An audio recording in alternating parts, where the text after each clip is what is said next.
Seconds.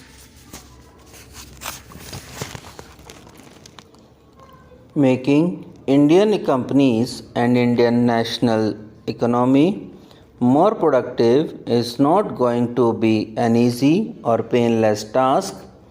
We must recognize here that capital is scarce and costly, and this is especially so in view of the current downturn in the national and global economy.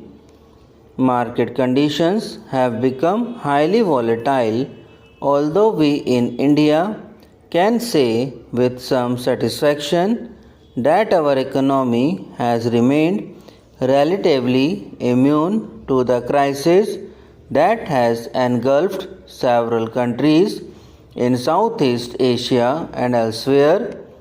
In this rapidly changing global scenario, better utilization of human resources and adoption of more efficient technologies and work practices become all the more important. This places major responsibilities on all of us, on policy makers in the government, management, trade unions, R&D institutions, media, and of course each and every worker. In this context, the first thought I would like to put before my countrymen is that productivity enhancement must be given the priority in all sectors of the economy. The appeal I would like to make to every worker and every organization is work faster, work better, work for the nation. Concretely, this would mean that individuals as well as the organizations must pay greater attention to cutting costs and boosting the quality of their products and services. Both individuals and organizations must give priority to better management of available assets before drawing up plans for new investment. They must think of ways to save energy and materials in every economic activity. Studies have shown that with technologies and work practices, Indian industry can save up to 30% of the energy which it now consumes and 15-20% of the materials which it now uses. The greatest scope for saving, however, is in time, which is also the most precious of all the economic resources. If a certain work can be completed in half the time that it otherwise takes, it not only satisfies the consumer but to that extent also doubles the rate of growth of the organization. I believe that there is a vast scope for both speeding and improving the work in every office or productive establishment in the country, especially in the government. I have a specific proposal to translate this potential into reality, which I would like to place before the nation. Let every organization in the country invite ideas and suggestions from its employer at all levels and how it can work faster and better. I call upon policy makers in the government, captains of industry and trade unions, and leaders of other concerned organizations to develop this concept further so that we can launch the National Work Improvement Campaign in an expeditious and effective manner. The cornerstone of the National Work Improvement Campaign will have to be an emphasis on teamwork. Excellence in work is rarely the result of individual excellence, rather, it is the cumulative outcome of the proper management of the team talent.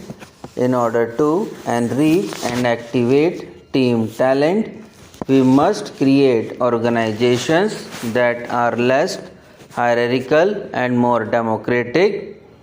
We must create an environment which accepts creative ideas and initiatives from whichever direction they may come. The National Work Improvement Campaign must also place high emphasis on continuous learning at the workplace. Training, retraining, and acquisition of new knowledge should become an integral part of our work culture. Let each and every economic organization in the country become a learning organization, and let India itself become a learning organization, and let India itself become a learning nation. Our efforts to create a new national work culture will bear the desired fruit only if it is rooted in the age-old concept of seva.